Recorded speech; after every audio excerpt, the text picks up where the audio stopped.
sideeda bannaanba waqtiga hadda la joogo saaxiib uun baahnay laakiin haddii aad rabtid inaad saaxiib samaysatid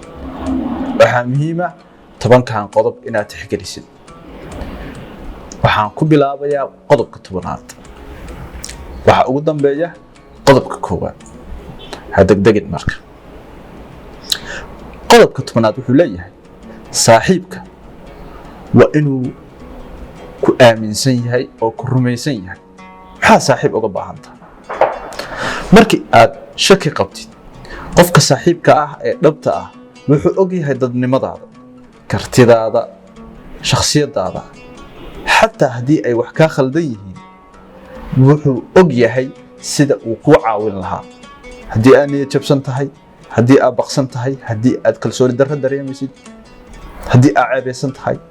saaxiibka dhabta ah waa saaxiibka ku kalsoon oo ku aaminsan oo qiimo aadan xataa adigu iska arkin ka arka qodobka 9aad saaxiibka waa qofka aad helaysid marka aad u baahan tahay ma aha qofka markuu asagu ku baahan yahay ku helay waa meelaha ugu daran ee dadku kala baxaan marka u baahan tahay saaxiibka haddii aad weydin qofka saaxiibku ma noqon karo waa qof markasta u baahan tahay aad heli kartid nin saaxiibka wuxuu yiraahdaa qofka saaxiibkay ah haddii habeenkii 2 am aan waco labada dambe haddaan waco ya ama 8 saac markay dhahaan labada dambe haddaan waco waa qofka taleefanka ka qabanaya ku dhahaya haya saaxiib maxaan ka caawin karaa see wuxuu jiraa qodobka 7 qofka saaxiibka waa qof aanan kibraani ahayn haddii aad aragtid qof aad saaxiib ahaydeen oo kibir yaqaan bari adigana wuu kaa kibraya maslaxad baa jirta maanta uu kugu haysto barina tagaysaa kibirku muxuu yahay in runtana qofku diido dadkana uu liido sida xadiisku ahaa qodobka 6aad ma xantu waa khatar walaga yaabaa waxyaabo yar dadku iska sheegaan laakiin qofka aragtid dadka inuu xamanayo oo cunayo waliba dadka saaxiibadiis ah ama dadka ku kalsoon saa u daliiqaya qofkaas waa khatar iska ilaali waa red flag dharku iska dhiga qofkaas qof xun inuu yahay ku tus haddii aad aragtid qof dadka saaxiibadiis ah saa u jarjaraya iska ilaali saaxiib ma noqon karo qofka saaxiibka waa inuu runnow yahay saaxiibtinimadu waa isku tiirsanaan qof been sheegaya laskuma hadlayn karo xilliyo adag baa jira arrimo muhiim ah jira qofka saaxiibkaya warkiisu waa inay biyo kama dhibcaan sifadaasna waad ku dooranaysaa saaxiibka waa inuu yahay qof ka yara horeeya maaha qof aad kaaga horeeya laakiin waa qof aad tiigsanaysid wax ay jirto uu ku wanaagsan yahay waxaas kala taliya ku fiican marka ugu liidata aad hiigsatid waa sifooyinka saaxiibka lagu doorto saaxiibka waa qof asraarta iyo talooyinka iyo waxyaabaha uu ka faa'iiday kula wadaagaya hadday ahaato wax adduun hadday tahay wax aakhiro mar walba wax ku anfacaya kuu sheer garaynaya hadduu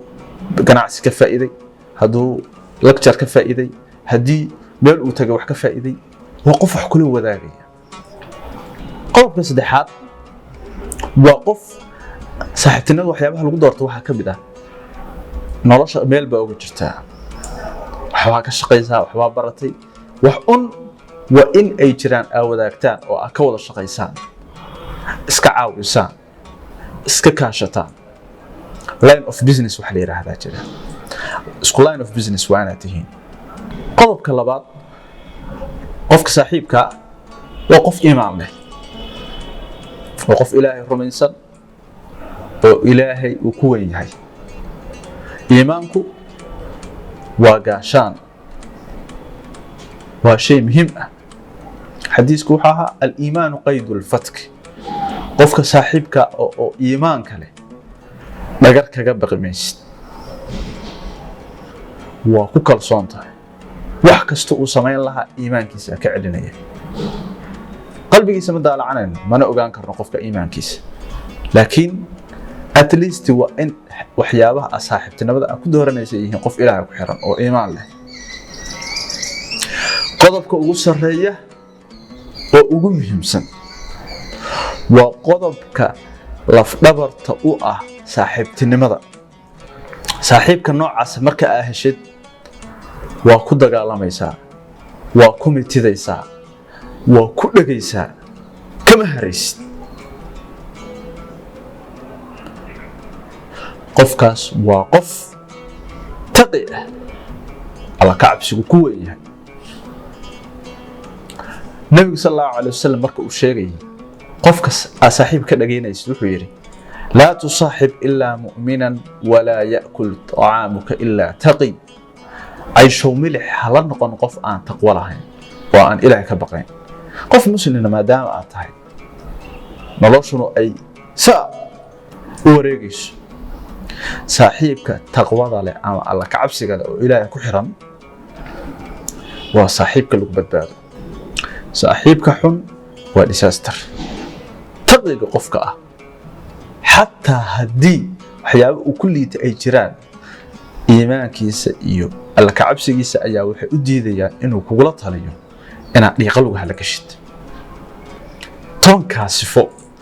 ayaa saaxiibka lagu xushaa. ku xula saaxiibada 10 astaamood. khasab maaha sifooyinkan 10 ah hal qof inaad kulli ka wada baartid, laakiin sifo walba oo kasta oo saaxiibada dadka aan la tahay mid un hadduu ka leeyahay waa waxyaabaha qofka lagula socdo. laakiin noloshu